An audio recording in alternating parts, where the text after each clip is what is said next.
Shira Rosenblatt, Associate Chief Program Officer, the Jewish Federation of Greater Los Angeles. We are thrilled to have you learn with us today as we delve into the study of Jewish LA, the first community-wide study done in over 25 years. Please know that throughout the presentation, you can put questions in the Q&A. We will do our best to address them at the end of the webinar. The webinar will be 1 hour, and there is much to cover, so we are going to jump right in. Federation exists for you. We're here to ensure a safe, vibrant, and inclusive Jewish community in Los Angeles, Israel, and globally. The Federation identifies and addresses our greatest challenges and opportunities in collaboration with organizational partners, leaders, and donors. And the study of Jewish LA is a perfect example of this. The study of Jewish LA provides reliable and actionable data for our Los Angeles Jewish community and beyond. I will start by providing context for our presentation and discussion. I will then introduce the researchers from the Cohn Center for Modern Jewish Studies for a presentation of highlights from 4 of our thematic reports. Following the presentations, we are delighted to have 2 incredible community leaders share with you their insights and takeaways from these reports, Esther Netter and Rabbi Nolan Leibovitz of Valley Shalom. Federation began this exploration to understand better the behaviors, attitudes, values, and struggles of our Los Angeles Jewish community 3 years ago, long before we collected any data. We had dozens of conversations with many diverse community members to ascertain what was most important to learn, how would results be most accessible, and what unique aspects of our community did we want to consider. With the generous support and vision from our key funders, Cedar Sinai, Jewish Community Foundation of Los Angeles, Diane and Guilford Glazer Foundation Fund, and Rosalind and Arthur Gilbert Foundation, in addition to the Jewish Federation of Greater Los Angeles, we embarked on this journey. We were able to execute on this landmark study because of our exceptional team of researchers from the Cohn Center for Modern Jewish Studies, Brandeis University, and NORC at the University of Chicago. This wonderful duo merged the Cohn Center's unparalleled experience conducting over 25 Jewish community studies over the last 2 decades with NORC's experience and expertise in the most advanced methodologies. We deeply appreciate their partnership in this work as they led us with integrity and rigor. We prioritize learning from people that span the vast regional, ethnic, and age diversity in our community. We ensured we heard from people from all levels of engagement in the community and from diverse households. In an effort to make the data most digestible, accessible, and action-oriented, we decided to produce several thematic reports, which you can find at studyofjewishla.org, which you can see on your screen. The reports are between 10 and 30 pages, each focusing on a different theme of interest, such as diversity, well-being, engagement, or education. These are high-level learnings with much underneath that we plan to continue to mine over time. We will continue to delve into the data, explore emerging questions, collect additional data as we work creatively and collaboratively to create the most inclusive and vibrant Jewish LA. Federation took the lead on this endeavor on behalf of the entire community. We hope these findings spark curiosity, dialogue, and action. The faces that you see on the cover of the reports are part of the message. Our community is made up of people from all walks of life who speak a myriad of languages and connect to their Jewish identity in countless ways. Ultimately, we want everyone to see themselves in the Jewish community and for that diversity to be celebrated. Since the release of the reports over the summer and our launch event at Skirball Cultural Center, we have been spending time presenting to different constituent groups, helping people digest the findings and considering together what we need to address and what additional information we might need to gather. These data are already being integrated into strategic conversations within Federation and across our diverse partner organizations. Here are some basics from the study, and then we will hear the findings from our researchers. As I mentioned, we embarked on this study to make sure that all organizations had accurate and accessible data on hand to make strategic decisions. The study includes a random sample of nearly 4,000 Jewish LA adults. All surveys were collected during the summer of 2021 between June and September. With that, I will pass it along to our Brandeis University researchers. You'll hear from Dr. Janet Krasner-Aronson, Dr. Leonard Sachs, and Dr. Matthew Bruckner. On the screen, you can see part of their bios and their main areas of focus. As you can imagine, we've been in great hands with these wonderful researchers leading the way. Take it away, Brandeis. Thank you, everybody, and thank you to Shira for that wonderful introduction, and to all of you for being here and for your interest in this exciting and important study. I'm going to start out with some context about the study, some numbers that came from some of the reports that were released earlier, and then most of this presentation we're going to dig into a few topics of the latest series of reports. Where I'll start is what many people want to start with, is how big is the population? There are a lot of numbers on this slide because there are a lot of ways to think about the population. How many households, how many Jewish people live in those households? How many non-Jewish people live in those households? And the numbers are all here for you to take a look at. There's much to discuss. How do we define who's Jewish and who's not? And there are a lot of interesting things here, but what I want to focus on is the change in the population since 1997, when the last complete study was done. And as you can see on the right side of this slide, the population of Jewish people, that's this red number, increased by 9%. But where the big increase was 25%, is the number of people in Jewish households. And primarily this is because of an increase in intermarriage. And so there are more non-Jewish people in Jewish households. And when we think about the entire Jewish community, it's often useful to think about the people who live in Jewish households, whether or not they identify as Jewish. I'm going to turn now to my colleague, Matt Bruckner, who is the native of LA, to talk about the geography and the regions. Thank you.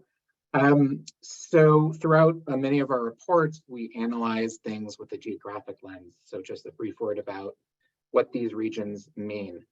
The North County valleys, those are in the brown, that's, for example, Simi Valley, Antelope Valley, everything above the San Fernando Valley. The San Fernando Valley, we split more or less at the 405.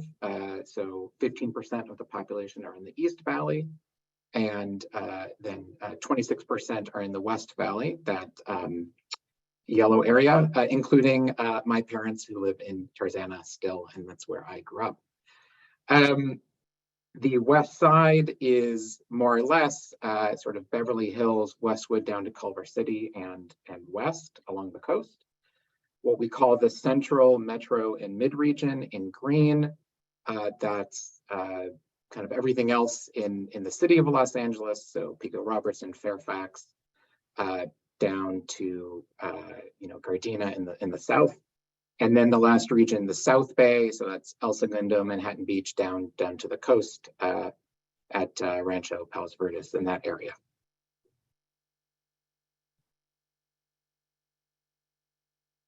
So a few more pieces of background.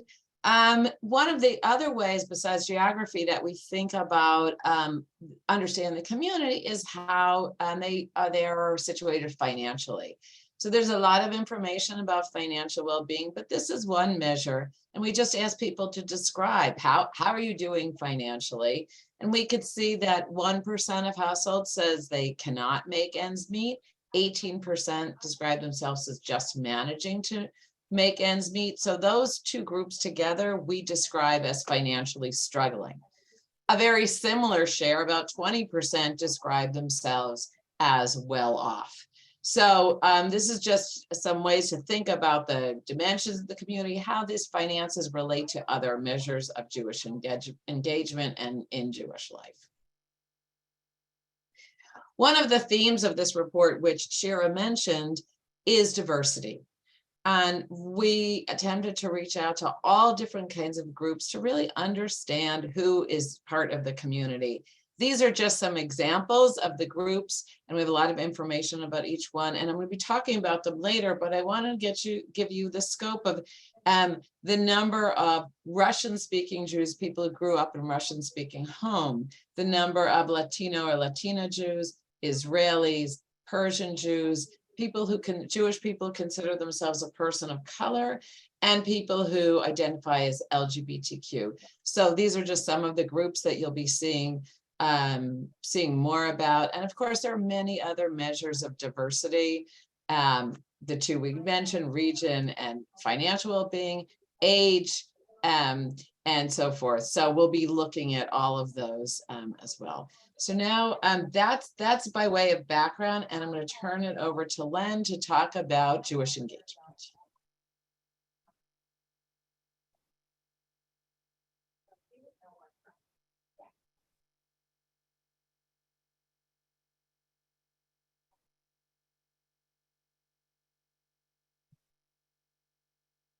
Len, you're still muted. There we go. Again, thank you, Janet. And I'm going to talk about the diversity, not just in background and where people live, but the diversity and the ways in which people engage. What we do is we look at patterns of engagement with Jewish life. What you see here are the 5 groupings that we developed. We developed it not from our own sense of how people engage, but by looking at what they told us about what they do in the community. And we've got 5 groups. One group, the immersed group, is everything. They do cultural things, religious, ritual things, communal behaviors. They're involved across the board. But then there are 4 other groups, one of which is a ritual group, heavily involved in Jewish ritual, a group that's involved in communal activities, sitting on boards and committees and running organizations and funding and supporting organizations. And then a 3rd group that participates with family and with friends in holidays. They may not be part of institutions. What's important here is that over 75% of the community is involved in Jewish life. They're involved in somewhat different ways, or their patterns of involvement are different. There is a group, and it's a little bit higher in LA than it is in other communities, of people who are only engaged in a few activities. But contrary to some of the binary descriptions of how people are involved in Jewish life, there's great diversity. The next slide just shows the kinds of behaviors that go into what we call the index of engagement, from holiday behaviors, organizational behaviors, ritual and individual behaviors. This is the basis of the 5 groups that you saw on the previous slide. One of the interesting things is that while we think of Jewish denominations, whether one is Orthodox, Reform, Conservative, Constructionist, as defining who people are and how they are engaged. First of all, half of the community doesn't identify with a specific denomination. And second of all, it doesn't mean, it meant at one time, but it doesn't mean that they're not engaged in Jewish life. And so if you look at the next slide, where you see the dispersion both across the traditional groups, Orthodox, Conservative, Reform, no denomination, in terms of how they behave from immersed to minimally involved. There's also, we call it within group diversity. So not all Reform Jews are unengaged in their synagogue, unengaged in ritual. Many are. Most of them are involved in some way in Jewish life. And understanding the diversity both between and among these denominational groups is very important in terms of communal planning. And just to give you two other ways of looking at diversity amongst the different groups and patterns of engagement. What you see on the left is by age, and you see, for example, that young adults are just as immersed as other groups, or the proportion of young adults who are immersed is just as high. Again, there's diversity across the board within each of these groups. It's not easy to stereotype the Jewish behavior, the Jewish engagement, just looking at age. The same goes, although in perhaps a slightly less pronounced way, in terms of marital status. I point you to the line showing intermarried families. What's interesting is that many of them are involved, immersed, ritual, communally, holiday. Yes, a larger percentage are minimally involved, but it's not across the board, and it suggests the diversity, again, within intermarried families, and has a number of implications for policy. I think it's interesting now to look at the attitudes about being Jewish, the importance of Jewish life. Not surprisingly, the immersed group, those who follow that pattern, being Jewish is very important for the vast majority about how they think about themselves. It's much less so for the minimally involved. But interestingly, there's only a very small percentage of the minimally involved for whom their Jewishness is not at all important. And that 20% is only about 5% of the total community. So again, the narrative that there are some Jews who are engaged and there's another group that are not engaged, when Judaism is important, not important, doesn't really tell you the story of being Jewish in LA. And you see similar findings for the questions about the importance of being Jewish as part of daily life. And now I'll turn it back to Janet. Thanks, Len. I'm going to discuss, go in deeper into one area of Jewish engagement about congregational membership and Jewish rituals. I'm going to be looking specifically about Shabbat observance. So we'll start with congregations, and we asked people whether they were a member of any congregation and then what type of congregation. And you can see that this is, we've expanded our thinking about congregations, where synagogues, which are kind of the more traditional forms of congregation, that is 81% of congregation members. The other 20% are members of Chabad, an independent minyan, some other kind of organization or something else. Overall, 21% of households are a member of some congregation, and not surprisingly, it's really highly correlated with those engagement groups.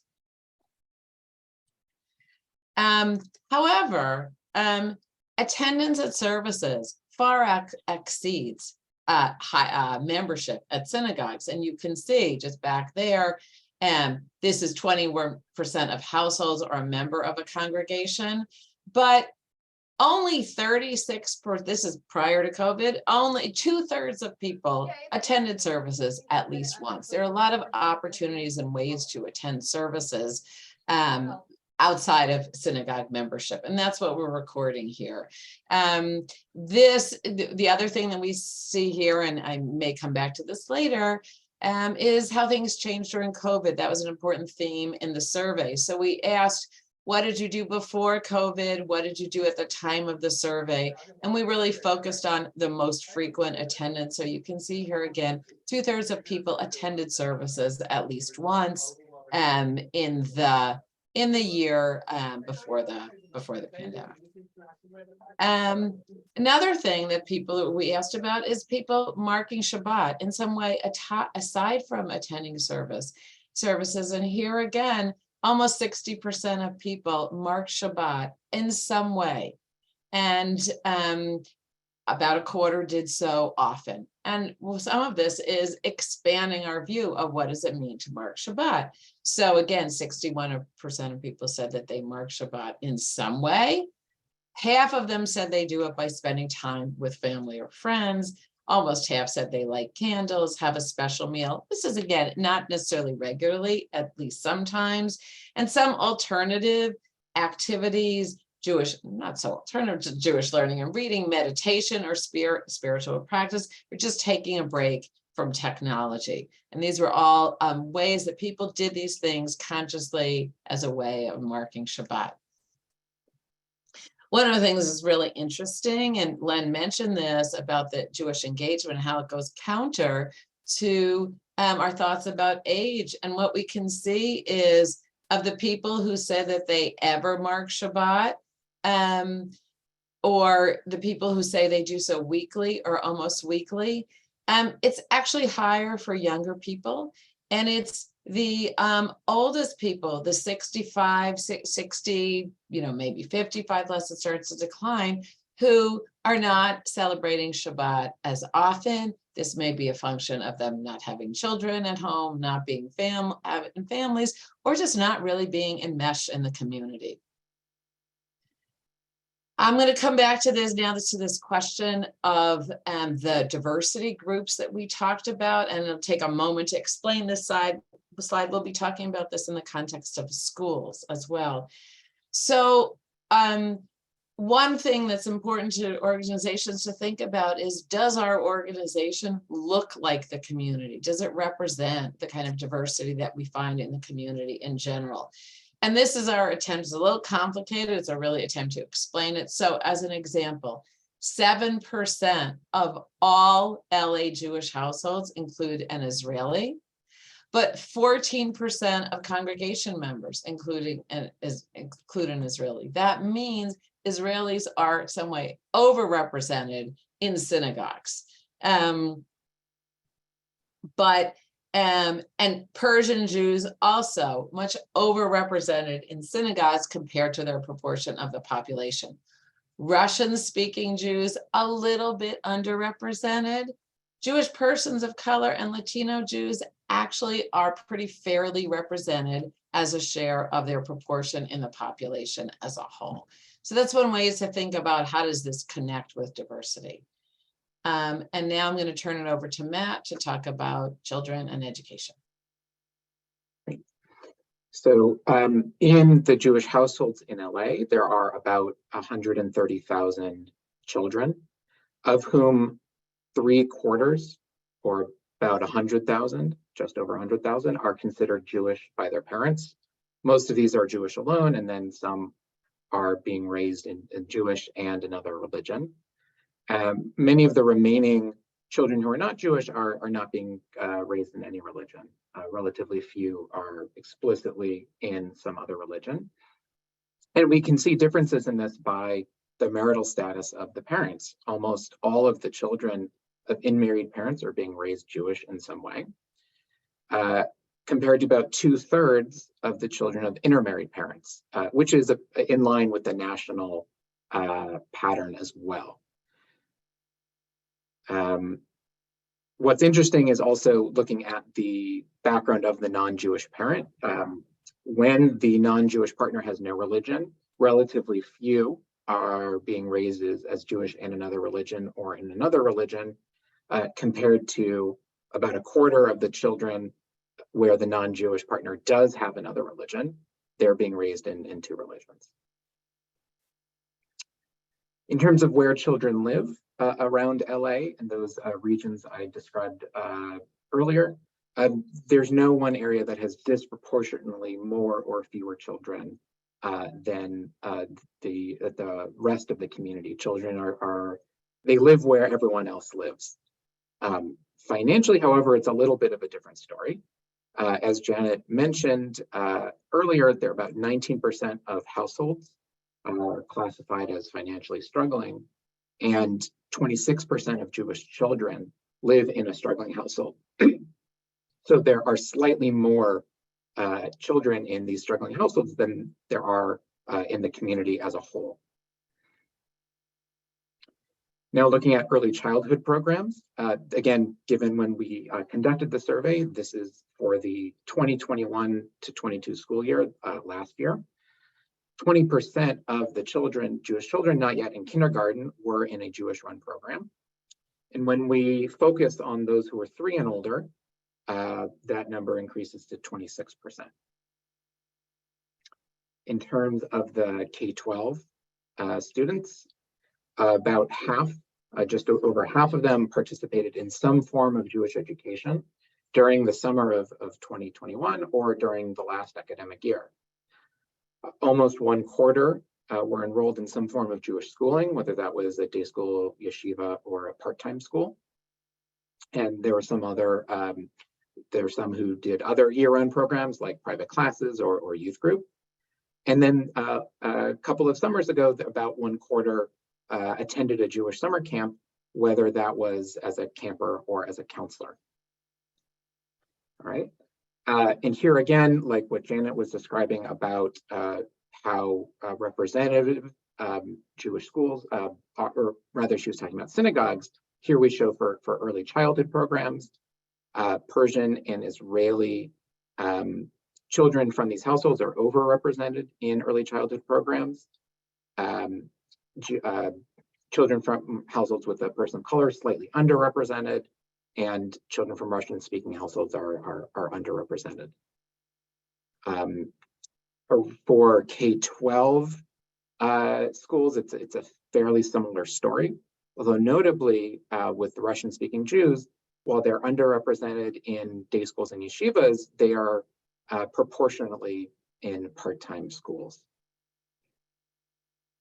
And our last section is about how members of the community connect to the community. And so we asked some questions about how the strength of a feeling of belonging to some different Jewish communities. About half of the Jewish adults in LA feel a great deal of belonging to the Jewish people writ large, whereas 20% feel a great deal of belonging to a Jewish community within LA. Now that pattern is something that we see in other communities where we've studied. We asked about conditions that encourage participation, that make people feel welcome and comfortable at Jewish programs. The biggest factor is social. 3/4 say they feel comfortable when they know other people there, and 2/3 when someone personally invites them. And there are some slight differences in the relative preferences when we look at different types of Jews. For Jewish people of color, the most important thing is having explicit diversity and inclusion programs, and when they see other attendees coming from diverse backgrounds. For young adults, the personal invitations matter most, and then those diversity and inclusion policies as well. On the other side of the spectrum, we asked about conditions that limit participation. The most frequent response is people not having activities that interest them, and then also that social factor of not knowing many people. We, of course, had to ask about traffic, although notably, there's no regional difference. So no matter across LA, traffic is a similar limiting condition. There's no one area where it's more of a problem. And then as our last slide that we have for you this morning, we asked members of some of these important groups in the community about how they perceived Jewish organizations were at welcoming people like them. Now, even if one person feels that an organization is not at all welcoming for them, that is cause for reflection and improvement. That being said, relatively speaking, there are smaller shares who feel that organizations are not at all welcoming to people like them, and about half of each of these groups feel that organizations are somewhat or very welcoming to people like them. So. All right, thank you. What a tremendous fascinating look into our community. One question that people have always seemed to ask is, how did you address COVID? Given that this happened during the summer of 2021, what did you do in terms of the questions and or the analysis or thinking about it to address that particular unique experience we were all going through? So it definitely was a challenge, and I showed you a couple of examples. One where, for example, when we asked about attending Shabbat services, we said, how often did you do this in a typical year, and how did you do it recently? And we asked a number of questions. How did things change before and after COVID? On the camp and school enrollment, we asked particularly about camp, about the before COVID. So we try to do the adjustments where we can, and we talk about that in the report where we make those.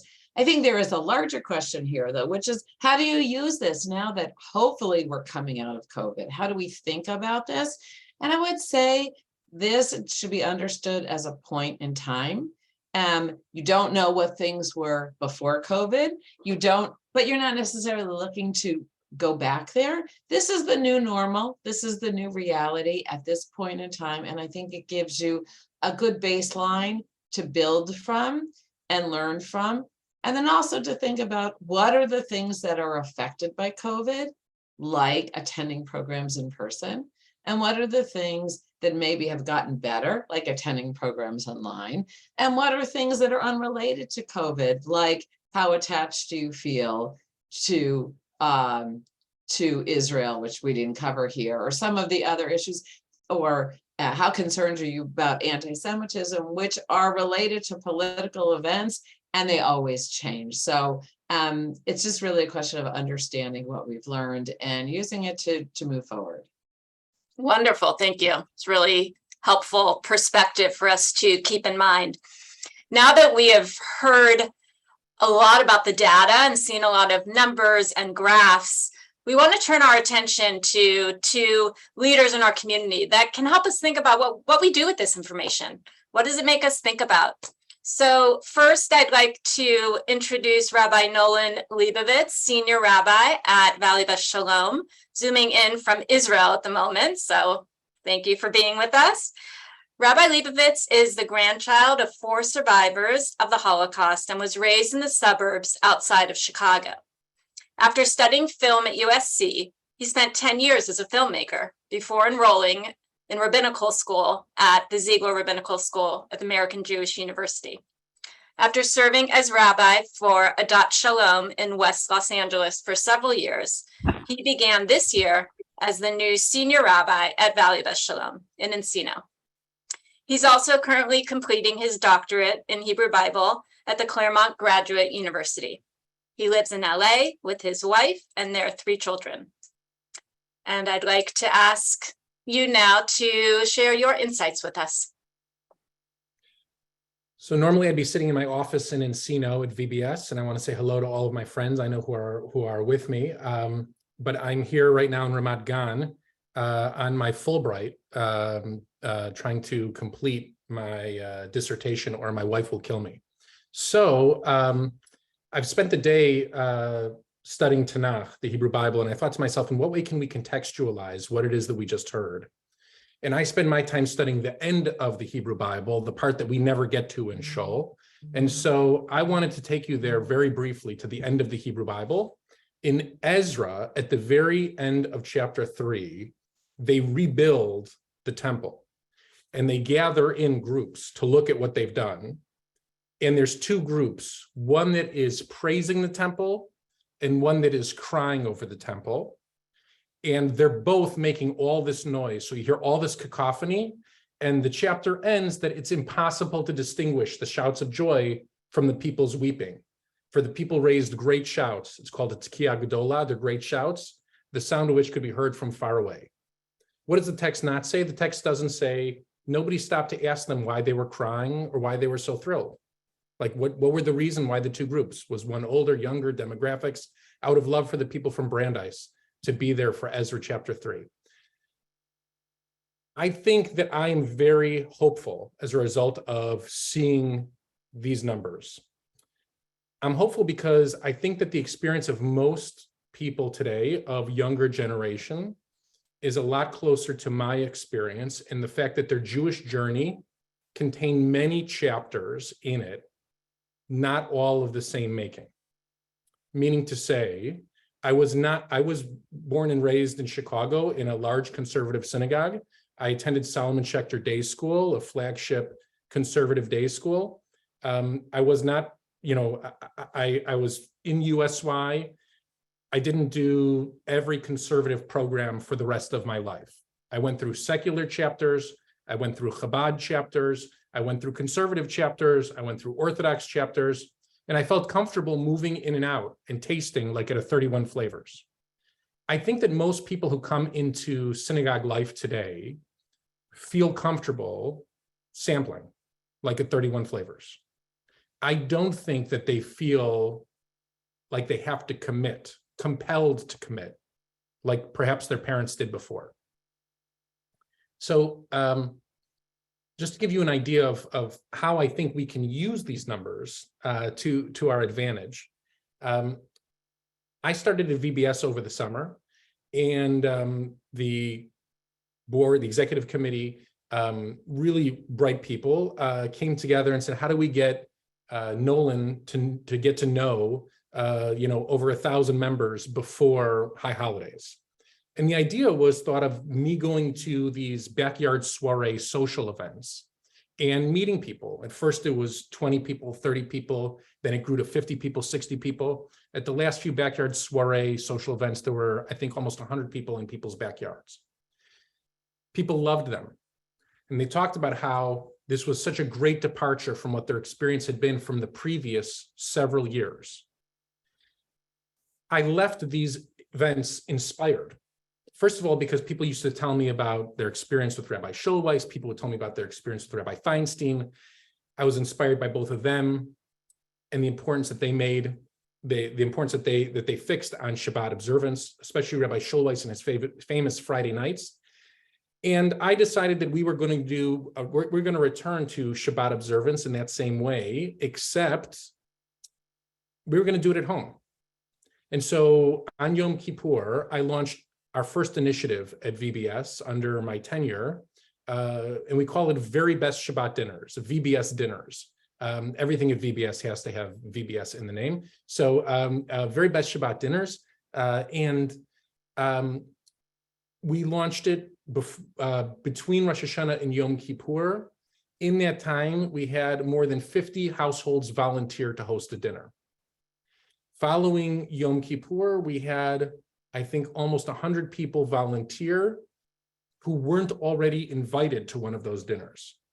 We've engaged 500 to 600 people in the community already through these dinners.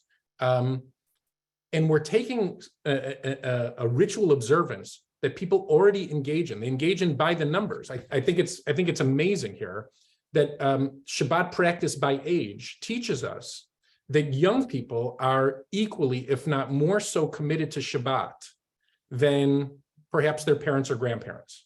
And so people glommed on to the idea that we were going to meet in one another's homes, invite maybe new people, welcome them into the community, all the strategies that are contained here, and bring it home. Now, this goes to the shouts of joy and the screams. What that means is that people are not coming to shul on Friday nights. I think that we should be screaming shouts of joy. I think that we should be thrilled that the community is gathering and celebrating Yiddishkeit in a way that's meaningful. And I know that there are people who feel like it's not right that people don't come necessarily every Friday night, during Kabbalat Shabbat services and whatnot. But I think that this actually speaks to the idea that we're honoring the journeys that people have been on in their lives. And the shul is supporting them in their lives. And in this, I'll just leave you with the last thought. When I began, because you have to remember, I began going to synagogue as a layperson, and joining a large synagogue on my own with my wife when we first had our daughter, our oldest, now 13 years ago. I can't believe it. And everything synagogue related happened in the synagogue. I don't think that's going to be the case anymore. I think synagogue life, and especially rabbinic life, cantorial life, all of that clergy life, is going to have to meet people where they are. And if you read these numbers, it's not necessarily always in the sanctuary. And I think that's wonderful. I think that the fact that people feel more comfortable doing Yiddishkeit at home, doing Jewish or possibly even Jewy at home, is something that we should support. We should want to encourage this, and we should make our resources available so that they can foster Yiddishkeit that they want to belong to. And I think that in doing that, they will feel at home in our community, and our community will mean more than just a building. Our community will truly encompass an idea of welcoming and an idea of putting our arms around people, whether they're standing in our sanctuary or whether they're standing in their living room, lighting the Shabbat candles there. Thank you, Shira. I look forward to the conversation in a little bit. Thank you so much, Rabbi Leibovitz. It really gives us so much to think about in terms of both people being the data showing that so many of our community members, particularly the young adults, are engaging. They just may not be engaging in all the ways that the previous generations have, and figuring out how to celebrate that, as you say, and figure out what that means for our organizations is our work moving forward. So thank you so much. Now we will turn our attention to Esther Netter. Esther is the founder of Caton Children's Museum, which many of you remember formerly was the Zimmer Museum. Esther spent her entire career working very closely with youth and families. She received a bachelor's degree from UCLA and a master's degree in education from the Jewish Theological Seminary. She lectures and teaches internationally about museum education and is a proud grandmother of 6 and lives in Los Angeles. Esther, thank you. Thank you so much, Shira, and thank you for this opportunity. There is so much great data that gives us challenges to face, and I think really is going to push us to think creatively of what it means to be Jewish and how we identify and how we think about our community members. My journey, just to give you a little background on how I got to who I am today as a proud grandma. I'm going to say that a whole bunch of times. I grew up, I was educated in public school until 10th grade, at which point I went to a yeshiva in town. I had always been a member of youth groups, did the Israel trips at that right time in the summer when that's what everyone did. I did a year abroad, and Camp Ramah, I would say, was another continual through line in my my upbringing, and then as I raised my own kids. Well, I'm not a rabbi, but was married to a rabbi, and raised our 3 kids in a conservative synagogue. My 3 adult children, all of whom have kids now, are all figuring out their own Jewish journeys. It was really interesting seeing the measures of engagement in this particular study, because I see my adult kids in those answers. Very different than the old way of thinking about you're affiliated with the synagogue, you identify by denomination, or you're not. It was kind of like an in or out way that I certainly used to think about Jewishness and Jewish community. All of my kids are day school educated. Again, Camp Ramah, go Camp Ramah every single summer. But here's the deal. As adults, married, and now raising their children, none of them are paying members of a synagogue. They would not consider themselves affiliated. They are all Jewish and figuring out what that means for them and their families. They are also hosts.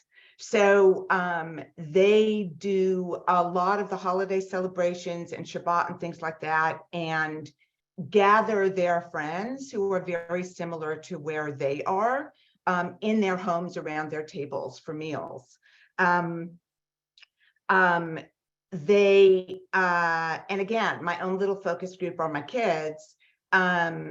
There's consideration about Jewish preschool and Jewish day school and the financial commitment and not having extended care for two working parents and all the days off that we know that Jewish day schools and Jewish preschools have because of the holidays without an alternative, like camp days. They have opted for other educational venues. The story isn't over. This is definitely ongoing in a conversation, but I think they're really representative of a lot of the young families that we're thinking about. So, and from my own professional background, having been working in the Children's Museum arena for what will be 35 years, hard to imagine that I started even before I had my kids.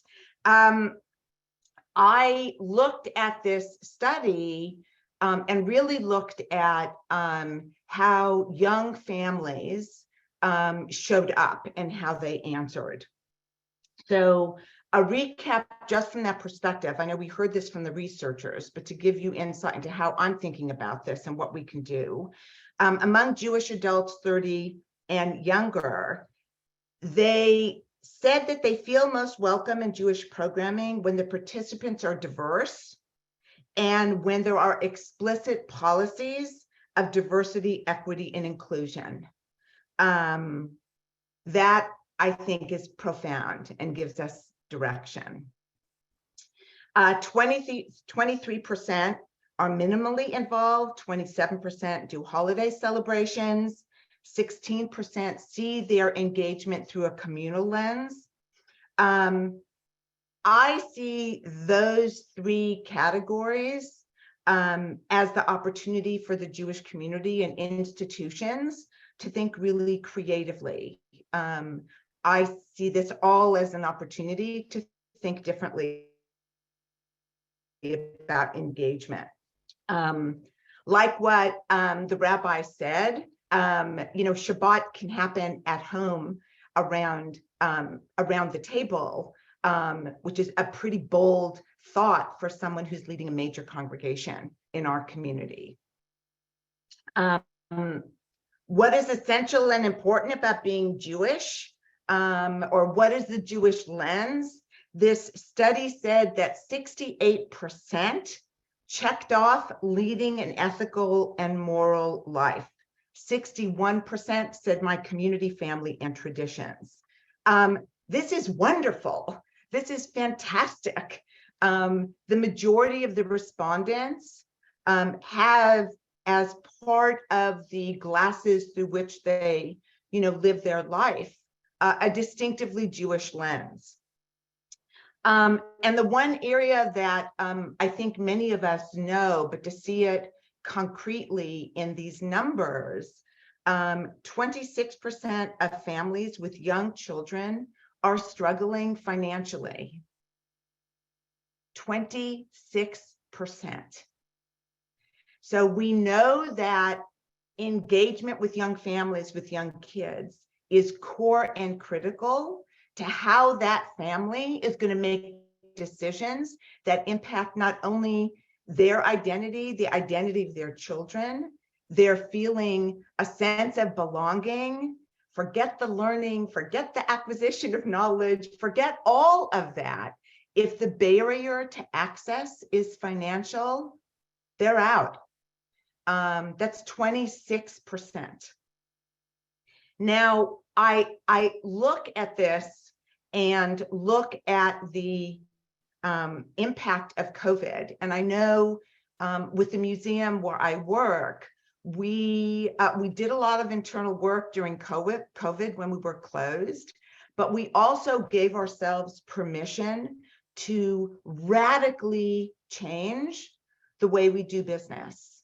If there ever was a shared global experience of being able to think radically different, to rebuild, to deconstruct, to pilot something that in any other circumstance or time period, somebody would have thought you were crazy or out of your mind.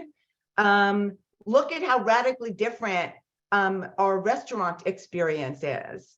We are eating meals in parking lots and driveways and streets.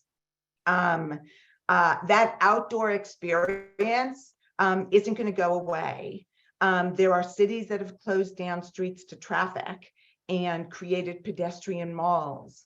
There are lots of ways in which we can radically change how we think about engagement in our institutions, literally create new definitions, and call it all a post-COVID pilot, because if we don't radically change, coming back from COVID and just reopening our existing buildings, just moving things that were closed or online back into our buildings and our rooms, same old, we will have missed this gift of being able to do something completely different. I don't think of myself as the old guard, but I will tell you, as old guard, we fight change. There is incredible comfort in doing things the way we've always done them. And there's a reason for that. I have mastery over everything I've done for my 65 years. I don't have mastery, and I don't know the outcomes of doing something radically different. It is scary to change this and to wonder what the impact is going to be on our community. But if we don't change, and if we don't do this, and if we don't face the opportunities that this study has presented us, we will have missed this window of opportunity. I think about this study as creating windows of access as opposed to identifying barriers. Again, I think the numbers let us know that people are choosing a lens. They might not be identifying denominationally. Synagogue membership, I believe, is down. California's always been kind of on a lower end nationally, but there's other ways in which we are Jewish. And I think if we look to new ways of definition and create opportunities of engagement, we're going to be on the right path. I'm getting a little note to wrap up, and I'll have something else to say with final questions. But again, my challenge to everybody on this call is radical change and take huge risks, because the opportunity has presented itself. Thank you so much. Thank you so much, Esther. It's really incredible to hear your words and the charge for our community for real paradigm shifts And I love the idea that COVID actually gives us that freedom. COVID offered so many constrictions to our lives, and the idea that it can actually be an opener to change that's necessary is very inspiring. So thank you. Rabbi Leibovitz, let's get you back. One question that I'd love for you both to respond to from your unique places is what's a last message, a final message that you want to make sure that leaders in our community hear? What's a critical idea or a piece of advice that you think that we might need to consider as a community? Rabbi Leibovitz, why don't you go first? Thanks, Shira. So the piece of advice that I have is that 50% of those asked say that they don't belong to a denomination. A third of people think that they belong to a community in spite of not actually paying dues or having membership to that community. And the challenge that I'd like to offer people is to start thinking of this as a good thing. It doesn't sound good because our budgets are created based on membership projections. I understand that. I'm an adult. I know the way that synagogue life works. My point is that, and it makes everything harder. And what do I mean by that? I mean, it makes my job harder. It makes synagogue boards' jobs harder. Saying that we have, 100 members in our community, but we actually need to behave like we have 150 members in our community, because there's an entire periphery to the community now that's proven in these numbers of people who think that they belong, but they don't actually join in terms of members. And there's people who are standing on the sidelines, let's just say for us, who say, I'm not sure that I'm conservative. And I say, that's great. We have people in our community who I think are definitely not conservative in both directions, perhaps a little bit more, perhaps a little bit less observant. And I think that it's wonderful, because I think that I don't know how, my parents raised us in a house where we were thought to believe that we would be welcomed in whichever community we walked into, which is why now we have a Shabbos table where, my brother attends a modern Orthodox church, modern Orthodox synagogue on Pico Boulevard, my sister somewhere else, my sister actually at VBS now, and we have a variety. I think that we have to think now that all of these numbers are an opportunity for us to actually engage people who are not necessarily already members. And so we talk about diverse policy, we talk about welcoming policy. It's time to actually worry less about the policy and more about the behavior. We need to actually go out and do the welcoming. We actually need to go into people's living rooms. We need to go to coffee shops and country clubs and everywhere Jews are hiding. We have to go there and meet them and welcome them and understand that membership and affiliation is actually the byproduct of the way that we behave in our radical welcoming, as opposed to membership being the first step in order to have a transactional relationship to then merit the welcoming. And I think that if we think about it like that, if we recalibrate the way that we think about the way that we welcome people into our community, and we see this as an opportunity that there's a whole group of people out there that our community of 100 is actually 150. It's just there's the potential 50 who are standing on the sidelines waiting to be engaged and waiting to be brought in. I think we're going to be a lot happier with the results of the next survey in 20 years. Thank you. Esther, final word here. Quickly, with just 1 minute, membership is a volume game. So if you took away the cost of membership and allowed people to identify, I want to be a member, and then institutions, I know this is a budget line that rely on membership. The challenge is to be of value and invite people in then at paying membership levels. That's one idea. Another is, and this is a pilot, We do not yet in our country have universal preschool. Every family is trying to figure out what to do with young children before they can enroll in kindergarten. There's an opportunity for the Jewish community to slash the price of preschool. Slash it. Do it as a pilot. Blow up budgets for 1 year. That's when families form lasting relationships. You're providing a service. Cover those days when the Jewish community is closed with shul camp, and allow families to opt in. And then we know we can be a community of value with opportunities of engagement that are so meaningful, that are socially rich, where people are going to find people just like themselves. And if we eliminate that financial barrier, they're in. Then the challenge is, it's on us to invite people with capacity to help subsidize that for people that don't have capacity. Membership and belonging in Jewish community shouldn't be about the numbers in our checkbooks. It should be the passion and commitment and curiosity that's in our hearts. So that's the challenge. And there's a delta between money and passion. But let's take 1 year and blow it up and try something radically different. And Jewish families from around the country will move to LA because that's what we offer.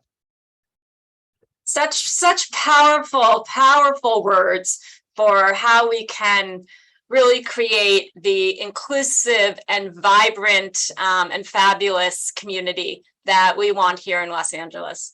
So huge thank you to everybody here, to our researchers, and to Esther and Rabbi Leibovitz, and to Federation and all of our funders, lay leaders, for getting us to this point. Please check out studyofjewishla.org for all of the reports and more conversations to come. Thank you so much.